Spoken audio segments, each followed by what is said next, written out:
Hello, hello, good people. Hello, and welcome back to another car conversation or episode of Make America Think Again with Vaughn, depending upon where you can hear my voice or see my face.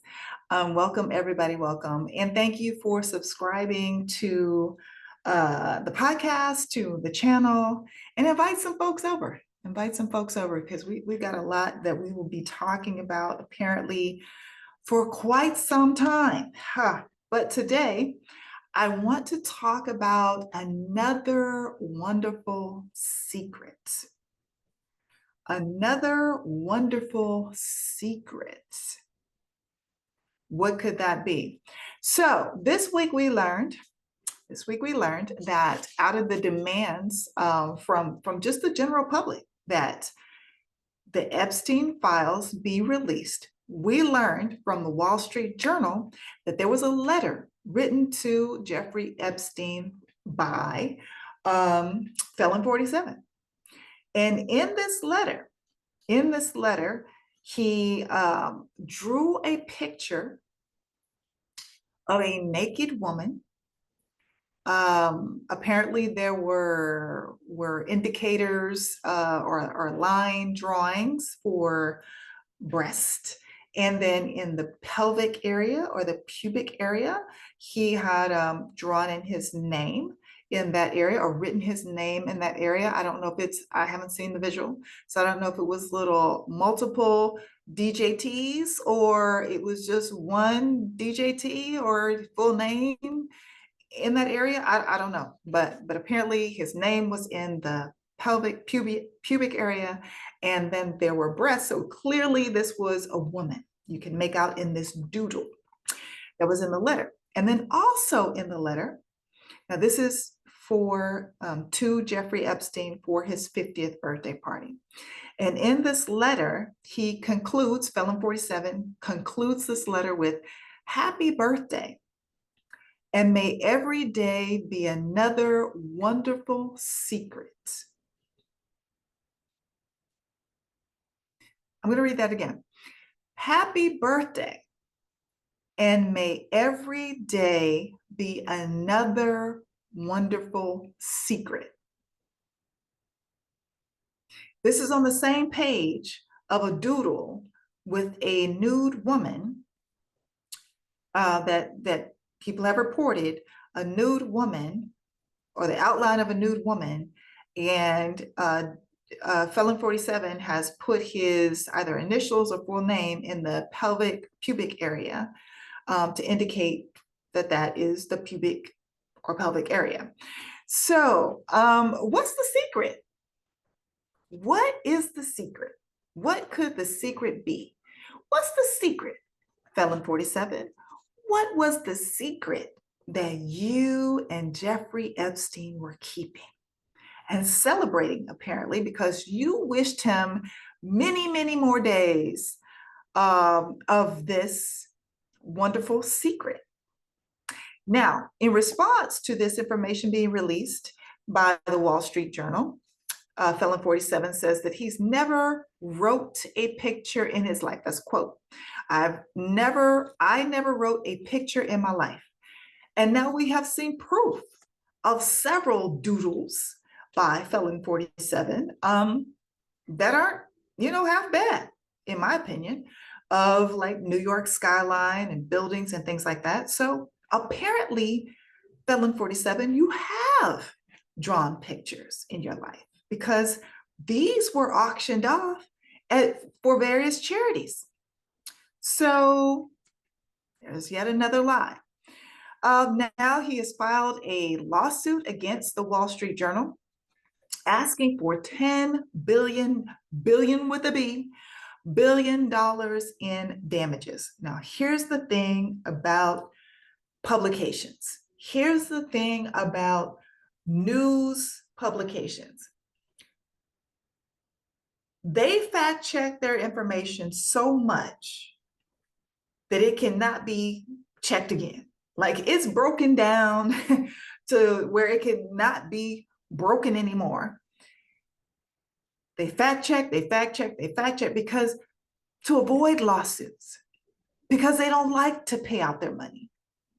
And Rupert Murdoch and his family, that's who owns the Wall Street Journal, that's who owns Fox News and other publications. They are media moguls. Their family's actually what the television show Succession is based off of.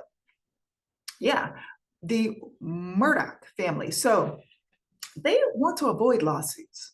So the simple fact that we have Felon 47 filing this lawsuit and asking for $10 billion when clearly, because he, at least he was in the past, close friends with Rupert Murdoch. See, Rupert Murdoch would also do the capture and kill stories for him.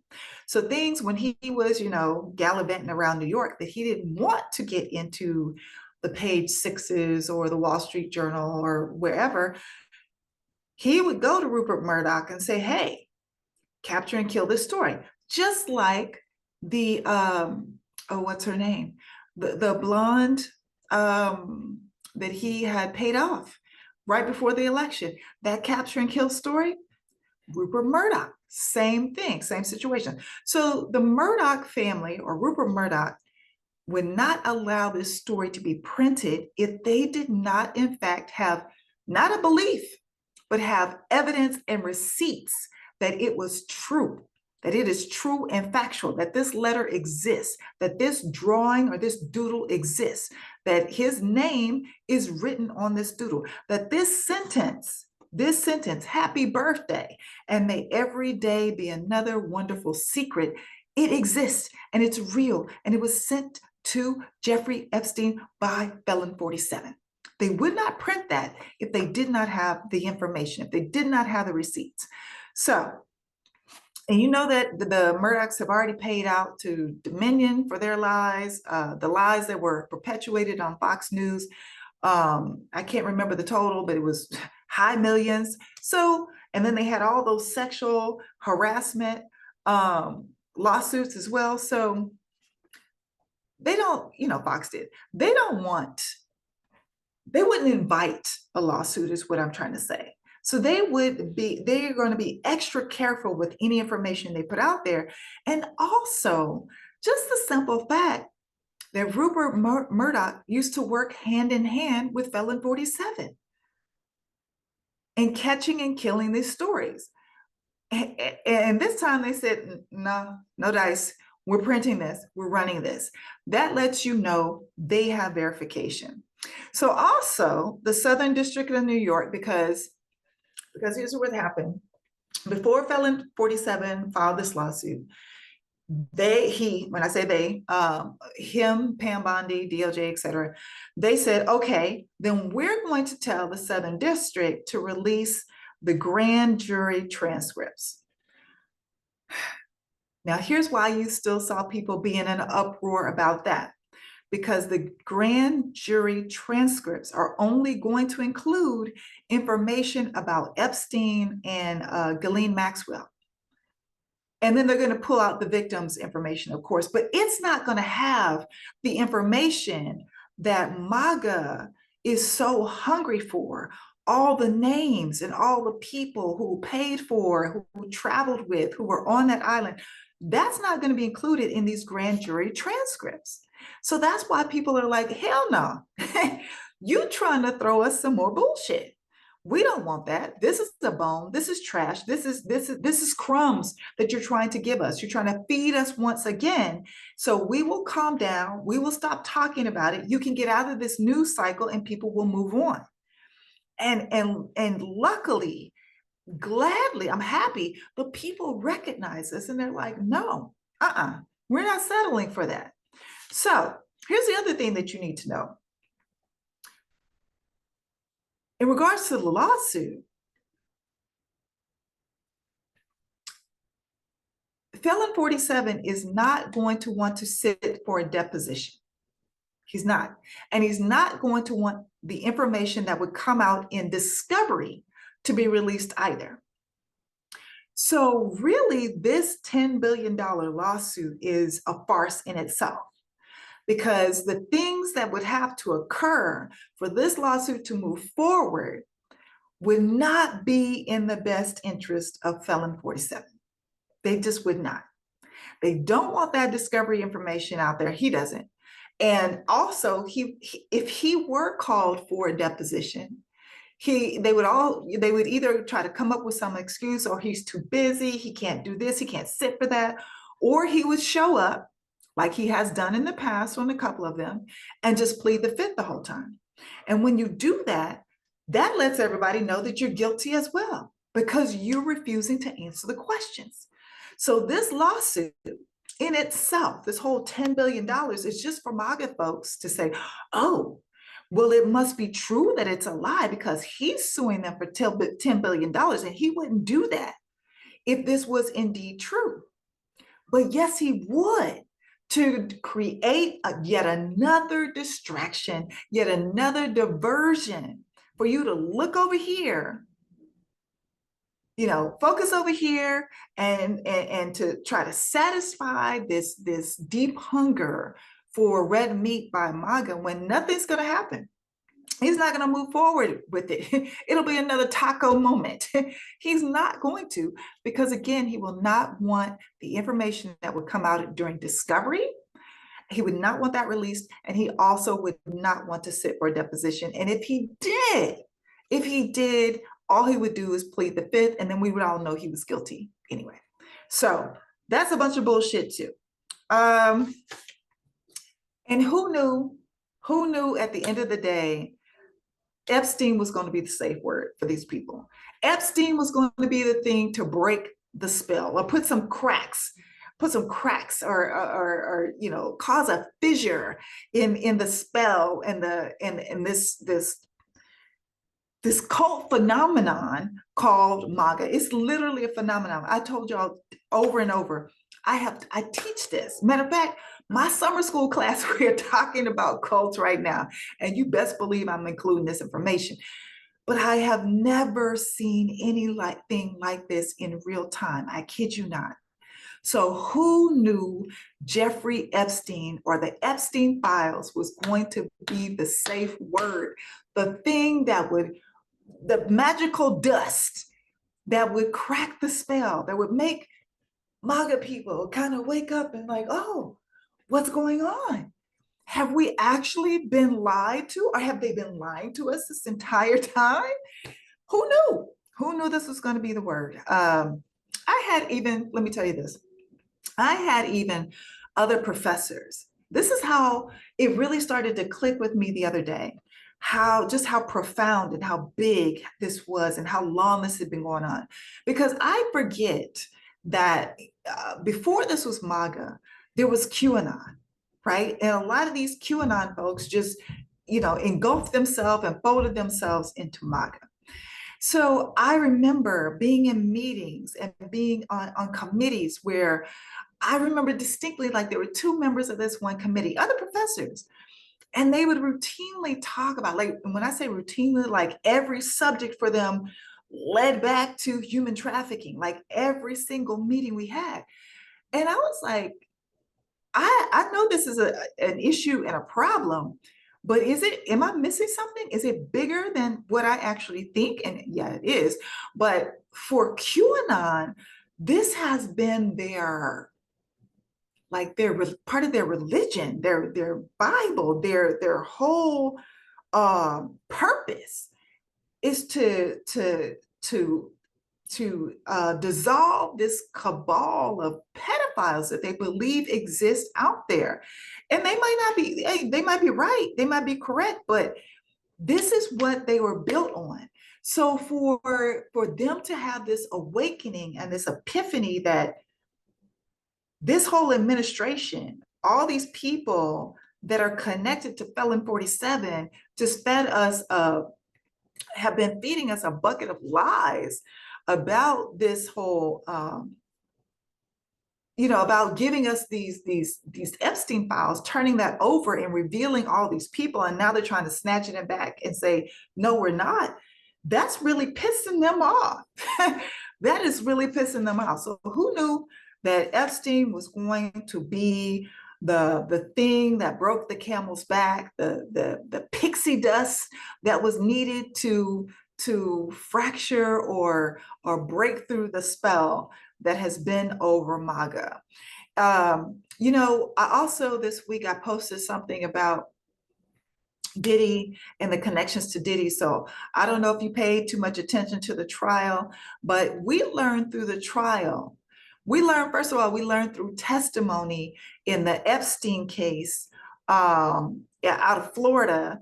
And we learned through this, well, the more recent one before he was actually convicted and then he was in prison. We learned that Epstein and Ghislaine Maxwell like to do their hunting at Mar-a-Lago. That's one of the places that they went to search for and look for young girls that were working at Mar-a-Lago. As a matter of fact, one of the victims who recently unalived herself, Virginia, I don't want to get her name wrong, so let me look here. Her last name begins with a G. Virginia, she was one of the young girls that they picked up at Mar-a-Lago, okay, and groomed her. And she ended up being testifying to being abused, not only, and I wouldn't say abused, I mean sexually assaulted by Epstein, but also Prince Andrew, of England.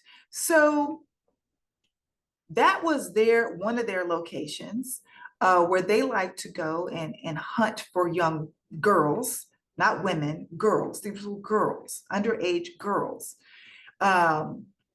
And we learned through testimony here with the Diddy trial that Diddy preferred the Trump hotels for his freak offs. He preferred them. His assistant spoke to this. Watch the documentary. They spoke about it in the documentary as well. And then this last connection I just made this past week, and somebody correct me if I'm wrong in the comments, correct me if I'm wrong, but if I remember correctly, the Trump Hotel in Chicago is where R. Kelly was living prior to him going to prison.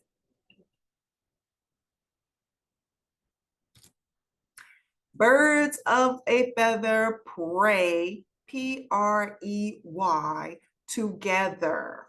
Birds of a feather prey together. I just find that very interesting. I find it very interesting that Felon 47 is a sexual predator, and he was besties with another sexual predator. And then you have a third sexual predator that prefers his hotels for his freak offs. And then you had another sexual predator who that was actually his last residence was in the first sexual predator's hotel. He preferred his hotels as well because he lived there prior to going to prison. I just find that very interesting. I don't know if that's a coincidence. I find it very interesting. I'm just saying. I be knowing too. So I don't know. Why is it important to keep this story alive? So this week, Nancy Pelosi came out, and Nancy Pelosi was like, this is a distraction. Why are people still talking about Epstein? There are more important things that are happening in America. And this is true. There's a lot of important shit that is happening. But Nancy, we can walk and chew gum. And that has been part of the Democrats' problem. You only want to take these one issue, issues at a time. Let's talk about the tabletop issues. Well, guess what? People care about a lot of shit. People care about people being snatched up off the streets, along with grocery prices. People care about that. People care about their neighbors being disappeared. The person that they saw at the grocery store every time that they went being disappeared. People care about the nanny that had been with the family and the children have known since birth. She disappeared. People care about that. People care about the fact that Walmart literally this week said that they're going to increase their prices by 51%. directly because of Felon 47's tariffs, but we also care about all of these people who have lost their jobs that were working for the federal government. We can walk and chew gum. So Nancy, no, we cannot stop talking about this. And I'm going to give you 3 good reasons why we cannot stop talking about this. Number 1, the victims. The victims deserve justice. The victims deserve for the truth to come out. And I know people are like, oh, well, you don't want to, stir up, memories for the victims, and we don't want this out there. Yes, they are going to be impacted. I'm impacted every time I hear a story in some way. Sometimes it's a lower level of anxiety. Sometimes it's higher levels of anxiety, especially if the stories I can make connections to the stories that I'm hearing to my experience. Yes, it can be triggering. However, I believe that brushing this shit under the rug and continuing to hide, allow these people to hide in plain sight, to continue to allow these predators to prey on other young girls and young boys. We can no longer do that. So it's more important to me as a survivor that these stories are talked about, these people are revealed, and these names are out there so no further abuse and violence can occur, at least from their hands, So that's why I believe that it's important for the victims, for the truth to be out there. The public deserves to know this individual, Jeffrey Epstein, I believe will historically go down, and unless there's somebody we don't know about, will go down as one of the most heinous sexual predators and pedophiles in American history. In American history. There's a lot of cases, but he has over 1,000 victims, just himself. We don't even know how many other people, how many other victims were victimized by, I'm going to call them his clients, because there was money coming in. This, if you don't know this, watch the documentary. Jeffrey Epstein became a teacher. He was put in a private school to teach with no degree,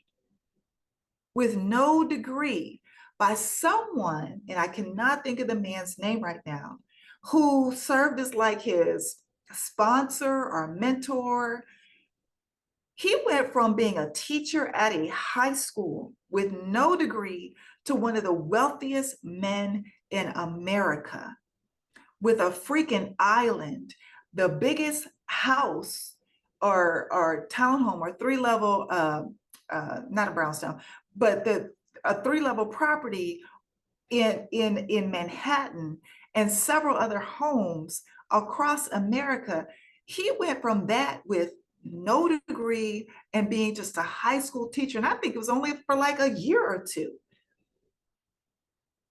Kind of the same type of sweet deal that JD Vance received from Peter Thiel, but at least JD Vance had a degree from Yale, I believe.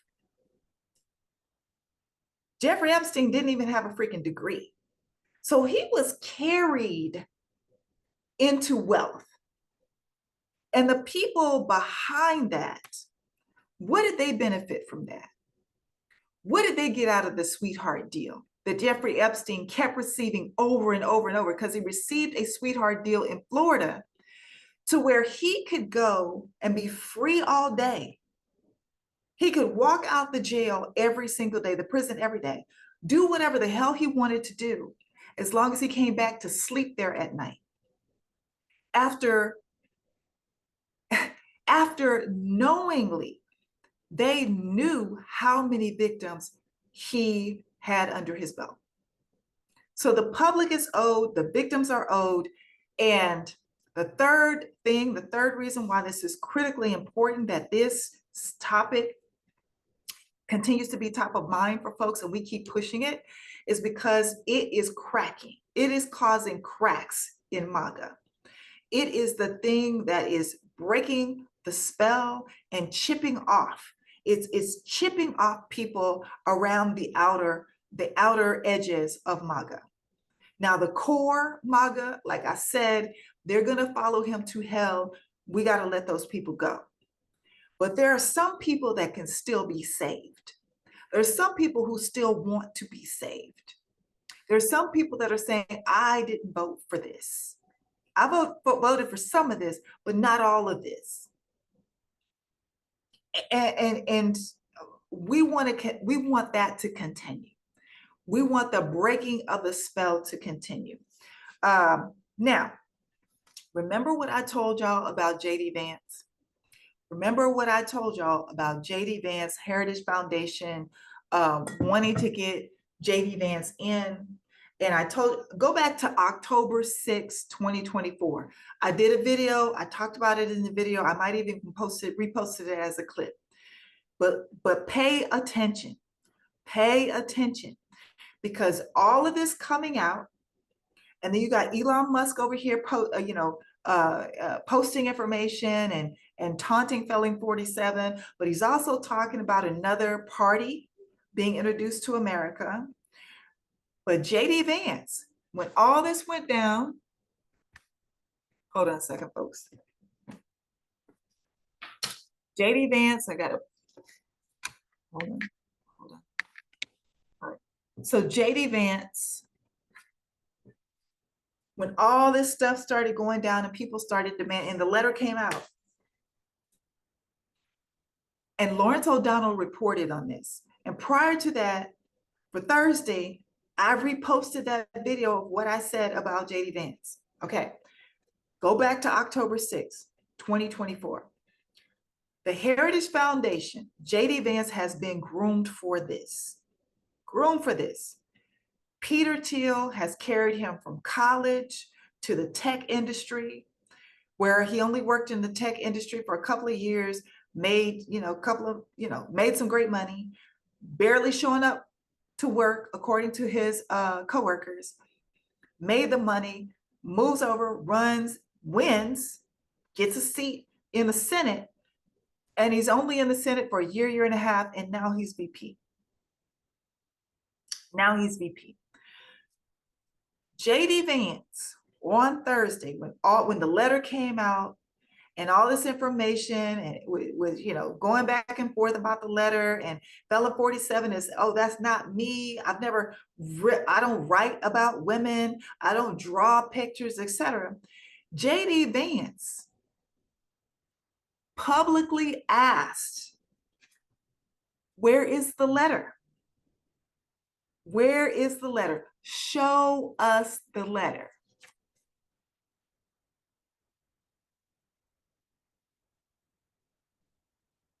Now, your president, the last thing your president needs or wants is for this letter to be made public, because it will further solidify his relationship with Jeffrey Epstein. But you as VP, you are asking publicly posting and asking the Wall Street Journal to show us the letter. Where is the letter?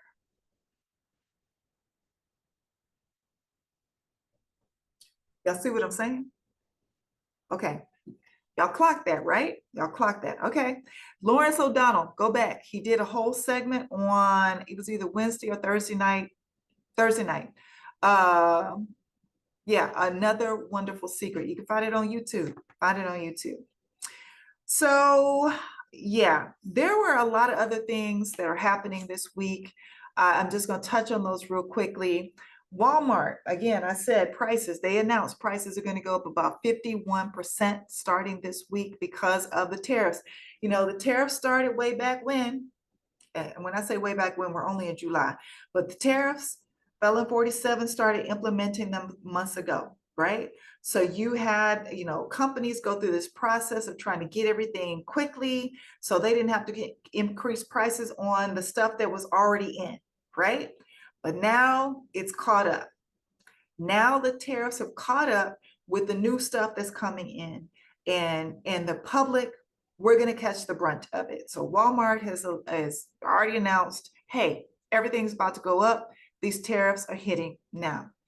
Texas, state of Texas is trying to redistrict. They're trying to redistrict to steal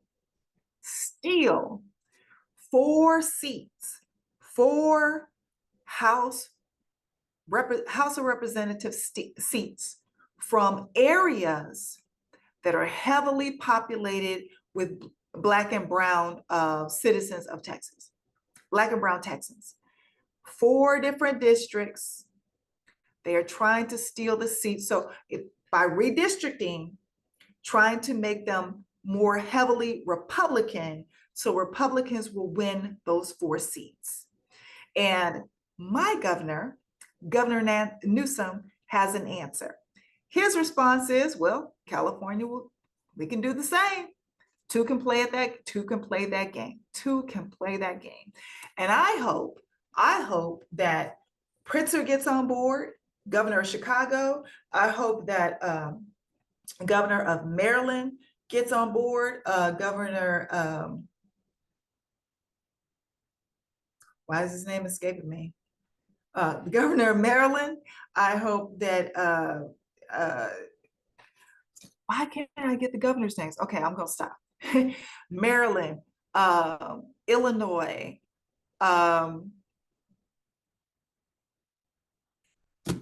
what's happening? New York, oh my gosh, New York, Michigan, like all of the blue states. Let me just say that, the blue states. I hope these governors get on board. I hope they get on board and do the same thing. In Colorado, so this administration has called for several states to give them access to their voting machines. So that's 2 stories here. You have them trying to redistrict in certain states, and you have them calling for access to voting machines. These 2 things are voter suppression, folks.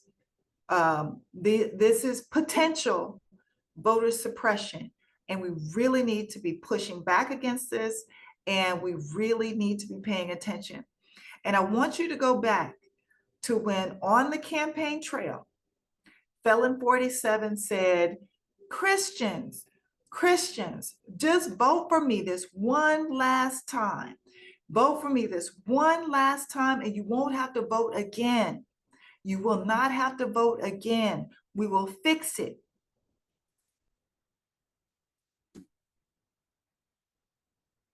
And now they're asking for access to voting machines and trying to redistrict in red states.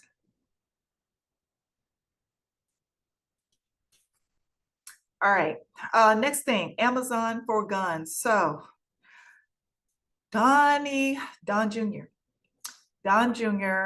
is has a company, Grab a Gun. He has created a company that he wants to be like Amazon for guns. People ordering guns online, having easier access to guns. We also just had in the big bullshit bill that just passed a clause in there that creates easier access and also makes them more affordable in regards to silencers, gun silencers. So that's in the big BS bill. So the cost is going to go down, and it's going to make them more easily accessible to the public. And now you have Don Jr. with his company, Grab a Gun, and essentially trying to make everything, guns, as easily accessible as everything else that you might order on Amazon.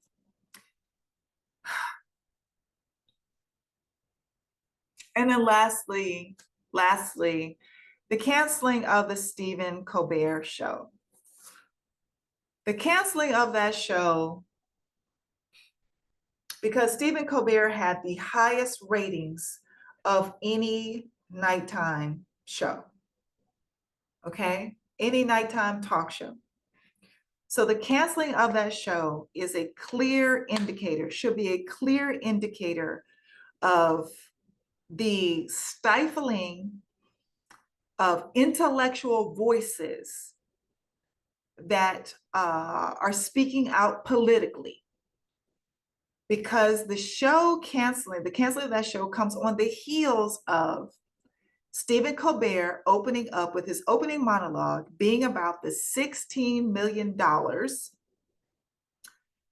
CBS apparently paid or is, yeah, the CBS paid to this administration connected to 60 Minutes.